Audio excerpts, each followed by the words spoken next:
महाराष्ट्र साहित्य परिषद शाखा शाहूपुरी आणि मावळा फाउंडेशन यांच्या वतीनं मी सगळ्या पत्रकार बांधवांचं प्रथमतः या पत्रकार परिषदेसाठी स्वागत करतो। पत्रकार परिषदेला आमचे ज्येष्ठ मार्गदर्शक किशोर पेडकेळ, ज्येष्ठ साहित्यिक डॉक्टर राजेंद्र माने, शाहूपुरी शाखेचे अध्यक्ष नंदकुमार सावंत आणि कार्याध्यक्ष ॲडव्होकेट चंद्रकांत बेवले, उपाध्यक्ष विक्रम पाटील आणि आमच्या दोन्ही संस्थांचे सगळे कार्यकारिणी सदस्य आता उपलब्ध आहेत इथं या पत्रकार परिषदेसाठी। आपण सगळे इथं आला त्याबद्दल मी प्रथमतः आपलं स्वागत करतो। तब्बल 32 वर्षानंतर अखिल भारतीय मराठी साहित्य संमेलन साताऱ्यात होत आहे। हे 99 साहित्य संमेलन आहे आणि दिल्ली येथे नुकतंच झालेल्या साहित्य संमेलनानंतर म्हणजे देशाच्या राजधानीनंतर हे मराठा साम्राज्याच्या 4थ्या राजधानीत होणारे शताब्दीपूर्व साहित्य संमेलन आहे। या साहित्य संमेलनाच्या स्वागताध्यक्षपदी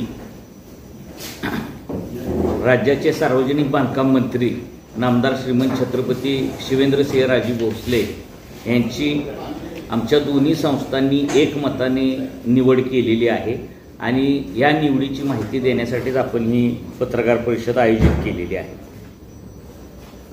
शिवेंद्रराजे यांचं नाव किशोर पेडकेळ यांनी सुचवलं स्वागताध्यक्षपदासाठी। किशोर पेडकेळ हे ज्येष्ठ विचारवंत आहेत, महाराष्ट्रातले शाहूपुरी शाखेच्या कार्यकारिणीचे सदस्य आहेत।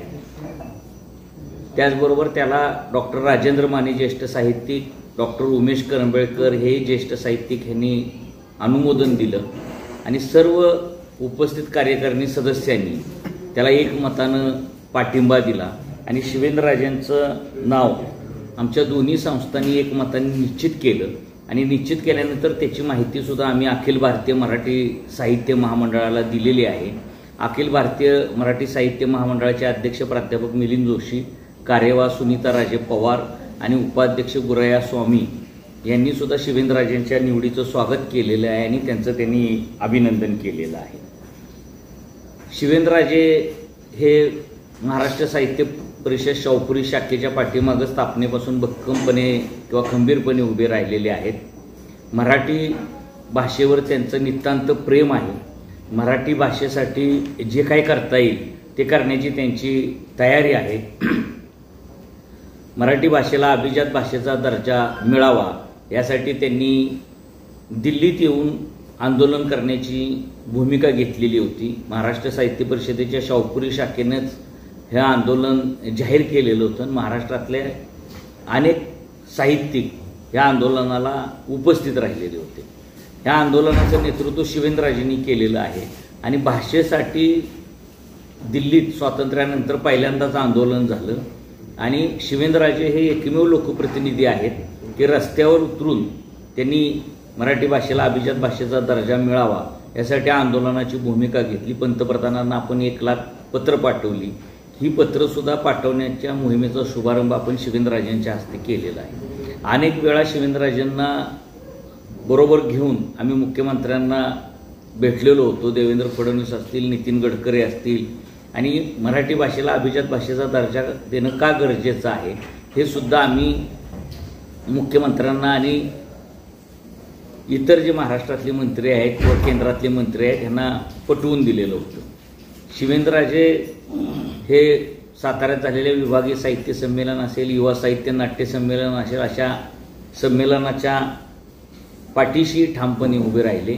बासी मर्डेकर यांचं आपण मर्डे गावी जे पडझडीला घर आलेलं होतं त्या घराची पुनर्उभारणी केली आणि त्यासाठी निधी कमी पडत होता, तो निधी देण्यासाठी सुद्धा त्यांनी भूमिका बजावलेली आहे।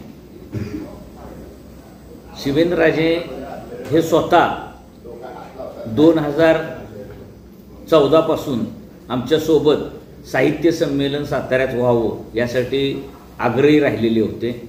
2014ला सासवड येथे झालेल्या साहित्य संमेलनाला ते स्वतः उपस्थित होते आणि शिवेंद्रराजेंनी आणि महाराष्ट्र साहित्य परिषदेच्या शाहूपुरी शाखेने मागणी केलेली होती की तुम्ही साताऱ्याला साहित्य संमेलन द्या। सलग 12 वर्ष आपण अखिल भारतीय मराठी साहित्य संमेलन साताऱ्यात व्हावं यासाठी प्रयत्नशील होतो प्रत्येक वेळेस शाहूपुरी शाखेच्या पत्राला एक पाठिंबा दर्शवणारं पत्र, जबाबदारी घेणारं पत्र हे शिवेंद्रराजेंनी दिलेलं होतं आणि तशी भूमिका त्यांनी स्वीकारलेली होती. शिवेंद्रराजेंनी आम्हाला जो काही पाठिंबा दिला हे साहित्य संमेलन घेण्यासाठी साताऱ्यामध्ये, त्यामुळंच 99 साहित्य संमेलन साताऱ्यात होत आहे हे कृतज्ञतापूर्वक सांगितलं पाहिजे. शिवेंद्रराजेंनी स्वागताध्यक्ष पदाचा मान स्वीकारण्याची तयारी दाखवलेली आहे. शिवेंद्रराजे हे 99 वर्षातले असे स्वागताध्यक्ष आहेत की त्यांचे वडील अभयसिंहराजे भोसले हे सुद्धा 32 वर्षापूर्वी झालेल्या साहित्य संमेलनाला स्वागताध्यक्ष होते. 99 वर्षाच्या प्रदीर्घ कालखंडामध्ये असा दुग्ध शर्करा योग पहिल्यांदा जुळून आलेला आहे की वडील आणि मुलगा स्वागताध्यक्ष होण्याचा. म्हणजे वडील आणि मुलगा स्वागताध्यक्ष 99 वर्षात झालेलं नाही आणि भविष्यात कधी लवकर होईल सहज असं वाटत नाही.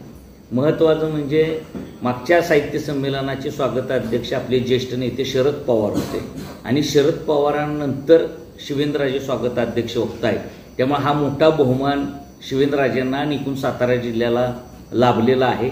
शिवेंद्रराजेंनी आम्ही स्वागताध्यक्ष व्हा अशी केलेली विनंती मान्य केलेली आहे आणि संमेलनाची सगळी जबाबदारी स्वीकारण्याची तयारी दाखवलेली आहे.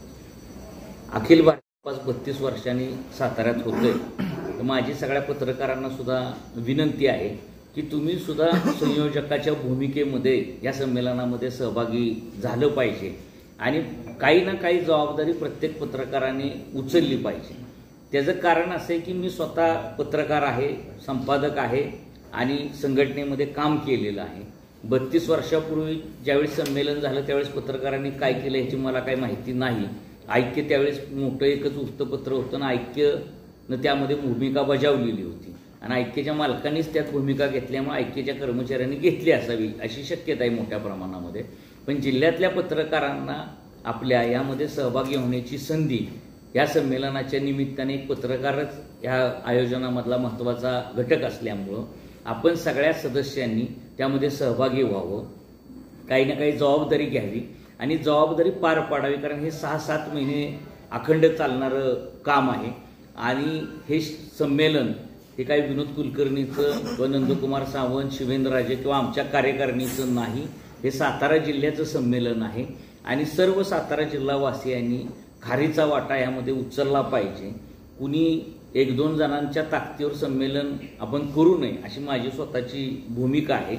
सगळ्यांनी सहभागी होऊन हे संमेलन आपल्याला पुढे घेऊन जायचं आहे आणि आपण सगळेजण निश्चित माझ्या पाठीशी उभे राहाल ह्याची मला खात्री आहे. कारण आत्तापर्यंत माझ्या पत्रकारितेच्या 25 वर्षाच्या वाटचालीमध्ये सातारा शहर असतील, जिल्ह्यातले असतील, सगळे पत्रकार माझ्या पाठीशी ठामपणे उभे राहिलेले आहेत. त्याचा अनुभव मी घेतलेला आहे आणि संमेलनासारखं एक महत्त्वाचं काम मराठी भाषेचं काम, कारण आपण सगळे मराठी पत्रकारितेमध्येच काम करतो. सगळ्या लेखणी असू दे किंवा अगदी व्हिडिओच्या माध्यमातून असू दे, सगळे मराठी पत्रकार आहोत आपण.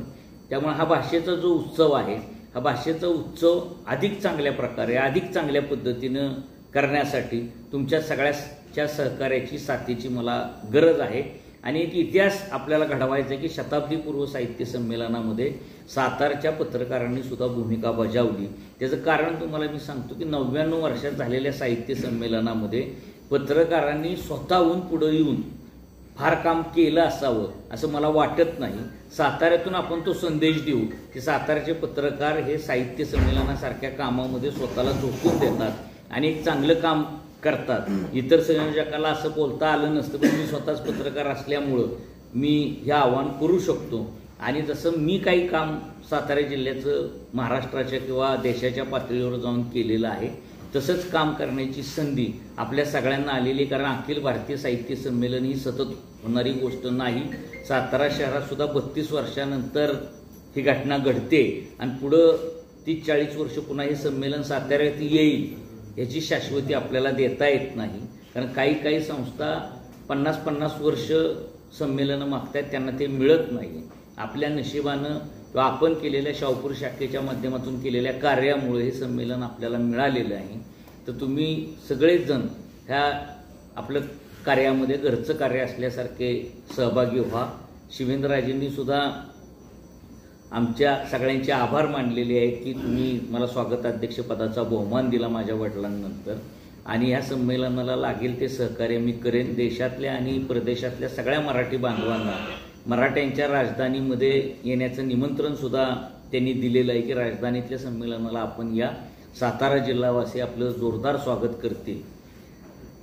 तर या निमित्तानं आपण सगळे उपस्थित राहिला त्याबद्दल मी आपले आभार मानतो. आणि 2 मिनटं किशोर बेडके आणि 2 मिनटं राजेंद्र माने साहित्यिक म्हणून बोलतील, आणि कोणाला काय प्रश्न विचारायचे असतील तर आपण विचारू शकतो. महाराष्ट्र साहित्य परिषद शाहूपुरी शाखा आणि मावळा फाउंडेशन यांच्या संयुक्त विद्यमाने हे 99वे अखिल भारतीय साहित्य संमेलन सातारला होत आहे. त्याची पहिलीच पत्रकार परिषद आज आपण आयोजित केलेली आहे. बाबांचं स्वागताध्यक्षपद जाहीर करण्यासाठी परिषद होती. आपण सर्वजण मोठ्या संख्येने आणि उत्साहाने आला त्याबद्दल मी आपल्या सर्वांचे आभार मानतो. त्याचप्रमाणे आमच्या शाखेचे मार्गदर्शक किशोर बेडके, डॉक्टर राजेंद्र माने आणि आमच्या शाहूपुरी शाखा आणि मावळा फाउंडेशनचे सर्व पदाधिकारी या पत्रकार परिषदेला उपस्थित राहिले, त्यांचेही मी आभार मानतो. आणि आपली उपस्थिती आणि पाठिंबा यापुढेही असाच आम्हाला मिळेल अशी आशा व्यक्त करतो. धन्यवाद.